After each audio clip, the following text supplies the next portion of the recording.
अस्सलामुअलैकुम। इस वीडियो में हम इस पैराग्राफ की ट्रांसलेशन करेंगे। इंशाल्लाह आपको इससे काफ़ी वोकैबुलरी आपको जानने को मिलेगी, सेंटेंस स्ट्रक्चर्स भी आपको पता चलेंगे। So first of all let me read this paragraph. Anwar चाहता था कि अपना कारोबार शुरू करे और चाहता था कि मैं उसके साथ शराकतदार बनूँ, शराकतदार यानी पार्टनर बनूँ। लेकिन उन दिनों मुल्क के हालात अच्छे नहीं थे। उसने सोचा कि वो बाद में अपना कारोबार शुरू करेगा जैसे ही हालात अच्छे हो जाएंगे। फिर हालात में ऐसा रुख बदला कि अचानक मुहलिक बीमारी की वजह से लॉकडाउन लग गया। उसकी जॉब भी चली गई और जितना पैसा उसने जमा किया था उस लॉकडाउन में खर्च हो गया। आजकल वो एक जॉब कर रहा है। कल ही उसने कॉल की थी। वो बोल रहा था इतवार आने ही वाला है और वो चाहता है मैं उससे आकर मिलूं। तो इस पैराग्राफ की हम ट्रांसलेशन करने वाले हैं। एक तो मैं एक एक सेंटेंस या दो दो सेंटेंस में लेती जाऊंगी और उसको ट्रांसलेट करती जाऊंगी और उसके वर्ड्स मीनिंग भी बताती जाऊंगी, टेंस भी बताती जाऊंगी।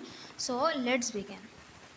So first sentence is Anwar चाहता था कि अपना कारोबार शुरू करे और चाहता था कि मैं उसके साथ शराकतदार बनूं। अब देखें, अनवर चाहता था, पास्ट में चाहता था कि अपना कारोबार शुरू करे। अनवर चाहता था कि वो खुद ही अपना कारोबार शुरू करेगा, ठीक है। और चाहता था, अब यहाँ पे जो चाह रहा है वो मुझसे चाह रहा है कि मैं उसके साथ शराकतदार बनूँ, ठीक है, उसके कारोबार में। तो अब देखें, ये दो तरह के सेंटेंसेस है। चाहता चाहता तो आ रहा है, लेकिन ये वो थोड़ा अलग तरीके से बनेगा, ये थोड़ा अलग तरीके से बनेगा।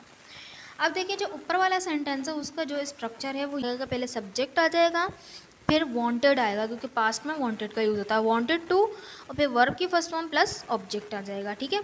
और जो नीचे वाला है और के बाद और चाहता था, तो ये देखिए हम मुझसे चाह रहा है, बस यहाँ पे एक छोटा सा चेंज होगा कि ये जो वांटेड टू है ना, इसके दरमियान क्या होगा, यहाँ आ जाएगा वो ऑब्जेक्टिव प्रोनाउन जिससे वो चाह रहा है, ऑब्जेक्टिव प्रोनाउन या नाउन। अगर नाउन होता तो यहाँ पे नाउन आ जाता, इस तरह से wanted plus objective pronoun plus two, किसी से चाहना, तो किसी से चाहना तो ये, और वांटेड टू पास्ट में किसी से चाहना, ठीक है।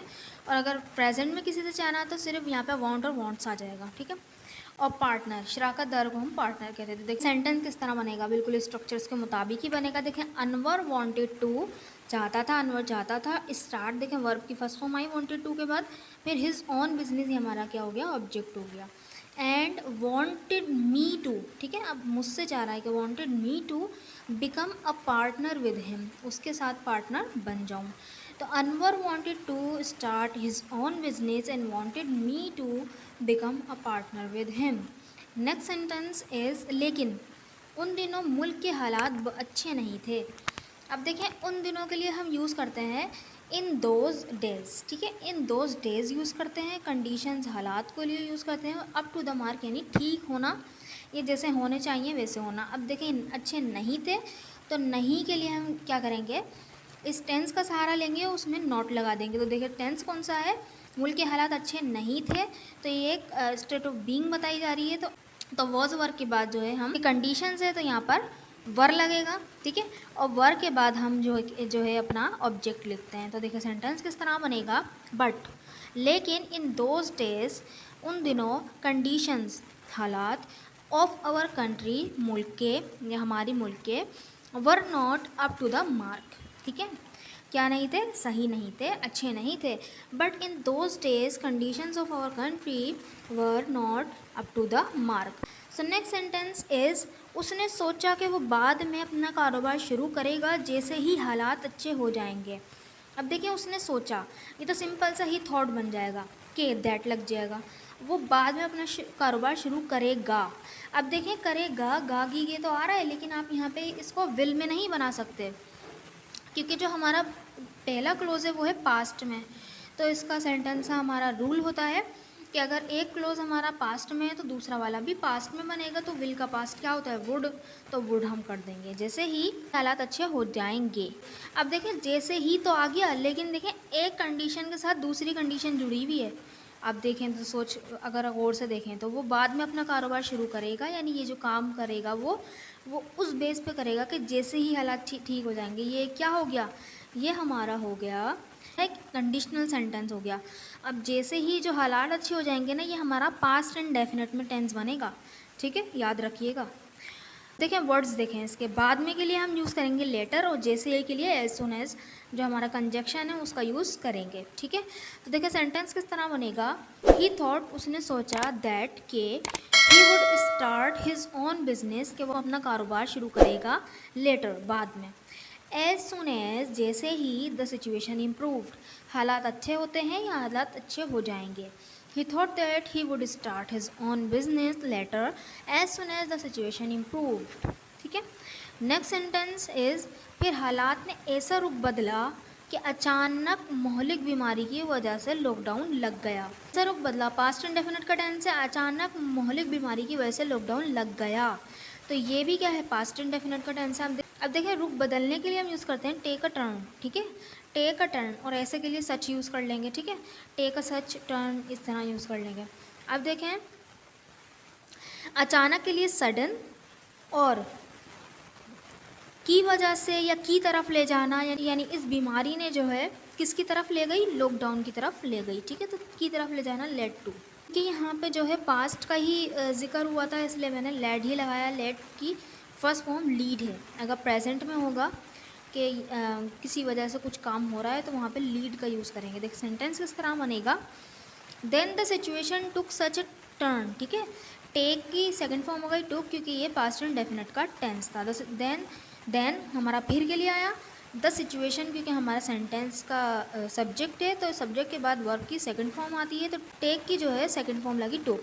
तो the situation took such a turn, यानी कि उसने ऐसा रूप बदला, दैट के a sudden deadly disease, a sudden deadly disease, मोहलिक बीमारी को, ये ऐसी बीमारी जो लग जाती है और मौत का सबब बनती है, उसको डेडली डिसीज़ कहते हैं। अ सडन डेडली डिसीज़, अचानक मोहलिक बीमारी, लेड टू लॉकडाउन। ठीक है, उसने किसकी तरफ ले गई, लॉकडाउन की तरफ ले गई। Then the situation took such a turn that a sudden deadly disease led to lockdown. ठीक है, नेक्स्ट सेंटेंस इज, उसकी जॉब भी चली गई और जितना पैसा उसने जमा किया था उस लॉकडाउन में खर्च हो गया। चली गई, तो ये भी हमारा पास्ट इंडेफिनिट, जितना पैसा उसने जमा किया था, तो ये हेड वाला होगा, यानी पास्ट परफेक्ट टेंस, उस लॉकडाउन में खर्च हो गया, ये पास्ट इंडेफिनिट टेंस। ठीक है, जमा करना और खर्च करने के लिए सेव और स्पेंड। ठीक है, सेव जमा करना, स्पेंड खर्च करना। ठीक है, सेव की सेकंड फॉर्म क्या होगी, सेव्ड होगी। उस लॉकडाउन में खर्च हो गया। अब देखिए हो गया यानी कि वो पैसा खर्च हुआ है ना, तो ये एक पैसिव की सूरत में बनेगा, यानी ये क्या है, पास्ट इंडेफिनिट का पैसिव है। तो देखें सेंटेंस किस तरह बनेगा, हिज जॉब ऑल्सो एंडेड, उसकी जॉब चली गई, उसकी जॉब भी चली गई, ये अब ख़त्म हो गई। एंड और भी पैसा, यानी ऑल द मनी, जितना भी पैसा, जितना भी उसके पास जमा था, ही हैड सेव्ड, उसने जमा किया था। वॉज, देखें हम यहाँ पे वॉज आ गया, क्योंकि पास्ट इंडेफिनिट का जो हमारा पैसिव होता है वॉज वर्ग के बाद हमारी थर्ड फॉर्म आती है ना, तो was spent in that lockdown, और स्पेंट की थर्ड फॉर्म सेकंड फॉर्म दोनों स्पेंट ही होती है, was spent in that lockdown. ठीक है, ऑल द मनी दोबारा लिखने की ज़रूरत नहीं है, इसलिए यहाँ पे एक दफ़ा लिख दिया था तो वो इनफ है। His job also ended and all the money he had saved was spent in that lockdown. ठीक है, नेक्स्ट सेंटेंस इज, आजकल, आजकल वो एक जॉब कर रहा है, प्रेजेंट कंटिन्यूअस, कल ही उसने कॉल की थी, ये क्या है, पास्ट इंडेफिनिट। तो देखिए आजकल के लिए हम यूज़ करते हैं नाउअडेज, या दीज डेज भी यूज़ कर सकते हैं, नाउअडेज या दीज डेज आजकल के लिए, और कॉल करना कॉल ही यूज़ होता है। देखिए सेंटेंस किस तरह बनेगा, नाउअडेज, आजकल, he is doing a job, वो एक जॉब कर रहा है। ही कॉल्ड येस्टरडे, उसने कल ही कॉल की थी। Nowadays he is doing a job, he called yesterday. Next sentence is, वो बोल रहा था, तो पास्ट इंडेफिनिट, इतवार आने ही वाला है। ठीक है, और वो चाहता है मैं उससे आकर मिलूं। तो देखें वो बोल रहा था, इतवार आने ही वाला है, हम डायरेक्ट स्पीच में बनाएंगे। ठीक है, तो इतवार आने ही वाला है, हम इसको एज इट इज़ प्रेजेंट में ही बनाएंगे। वो चाहता है मैं उससे आकर मिलूं, वही वाला देखें पहले हमने जो सेंटेंस बनाया था वो हमारा किस में था, पास्ट में था, ये हमारा क्या है, प्रेजेंट में है। तो वो चाहता है मैं उससे आकर मिलूँ, यानी ही वॉन्ट्स मी टू। देखें इसको आने ही वाला है के लिए जस्ट अबाउट टू का यूज़ करेंगे, और के लिए कि वो चाहता है मैं उससे आकर मिलूँ, तो वॉन्ट्स के बाद आएगा ऑब्जेक्टिव प्रोनाउन प्लस टू। ठीक है, तो उसके यानी कि किसी से कुछ चाहना, तो वो है क्योंकि इसलिए वॉन्ट्स लगा। अगर यहाँ पे कोई और होता है, यानी यहाँ पे थर्ड पर्सन सिंगुलर यानी वो यानी ही है, तो इसलिए यहाँ पे वांट में एस लगाया। अगर कोई और सब्जेक्ट होता है आई, वी, यू, दे और एनी प्लूरल नेम, तो यहाँ पे सिर्फ वांट लगता है। तो देखें सेंटेंस क्या बनेगा, ही वॉज सेइंग, यहाँ पर टू मी नहीं आएगा, ही वॉज सेइंग, वो बोल रहा था, ठीक। Sunday is just about to come, ठीक है, and he wants me to meet him. So I hope आपको ये ट्रांसलेशन अच्छी लगी होगी और आपकी कुछ नॉलेज में इजाफा हुआ होगा। So let me read full paragraph. Anwar wanted to start his own business and wanted me to become a partner with him, भी लगा ले with him, but in those days conditions of our country were not up to the mark. He thought that he would start his own business later as soon as the situation improved. Then the situation took such a turn that a sudden deadly disease led to lockdown. His job also ended and all the money he had saved was spent in that lockdown. Nowadays, he is doing a job. He called yesterday. He was saying to me the Sunday is just about to come and he wants me to meet him. So I hope आपने ये गौर से देखा होगा पूरी video. So I hope you enjoyed this video. You have watched this video carefully. So I want you to translate this sentence and write it in the comment box. वो चाहता था मैं उसके साथ फुटबॉल खेलूं लेकिन मुझे पसंद नहीं है, ठीक है। वो चाहता था मैं उसके साथ, तो he wanted मी टू, ठीक है, play football but I don't like, ठीक है। इस तरह से आपने सेंटेंस बना के कमेंट बॉक्स में लिख देना है ताकि मुझे पता चले कि आपको वीडियो समझ में आई कि नहीं। अगर वीडियो अच्छी लगी है तो चैनल को ज़रूर सब्सक्राइब भी कर दीजिएगा, वीडियो को लाइक भी कर दीजिएगा। Thank you so much.